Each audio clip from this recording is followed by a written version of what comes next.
Mais non, c'est-à-dire qu'ils n'étaient pas inscrits au départ, tout comme Matt Guito, tout comme Sébastien Tillusbord, tout comme Sébastien Bruno d'ailleurs.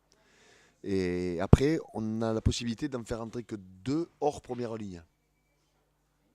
Et bon, comme on avait quand même euh, du monde en seconde ligne, on avait des joueurs compétitifs en seconde ligne, bon, on était un peu plus léger derrière, donc on a préféré mettre dans les hors première ligne Matt Guito et Sébastien Tillusbord. Ouais, pour les avoir vus toute la semaine depuis samedi, avoir bien vu leurs 6 derniers matchs, je pense effectivement que c'est l'une des meilleures équipes d'Europe. La meilleure, ce serait prétentieux de le dire, mais l'une des meilleures d'Europe, c'est certain. D'abord, c'est un groupe qui évolue ensemble depuis pratiquement 5 ans.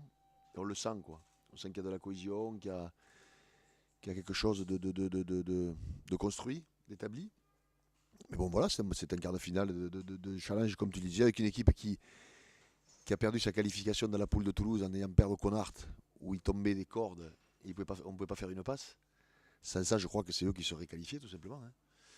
Donc, ben, c'est bien, c'est un bon match, hein. De toute façon, quand on approche les quarts de finale ou les demi-finales de ces compétitions-là, c'est toujours du costaud en face. Et donc, voilà, c'est un très très bon match au rugby. On fait de la compétition pour jouer des matchs comme ça, hein.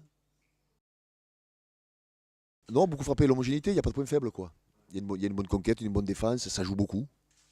D'accord, avec un organisateur hors pair qui est Nick Evans, qu'on connaît depuis longtemps. Une très bonne demi-mêlée Kerr, bon, le capitaine de l'équipe d'Angleterre, je ne vais pas tous les citer, mais derrière il y a des jambes. C'est complet, quoi. Bah, tu gagnes pas à Toulouse sur un match de H-Cup si t'es pas équipé, quoi, hein. C'est clair. Mais bon, tant mieux, hein. C'est encore une fois, comme je vous le disais, quand on joue des quarts de finale, ben, c'est toujours des gros morceaux. Je pense qu'eux, ils doivent se dire la même chose. Ils doivent se dire, c'est costaud. Ouais, qualifié, on l'est pas encore. Pas loin, mais on l'est pas encore. Et jouer dans le Queen, c'est comme si tu jouais un grand, c'est comme si tu jouais Toulouse, c'est comme si tu jouais Clermont. C'est évident, c'est costaud, il n'y a pas de point faible, il y a du banc.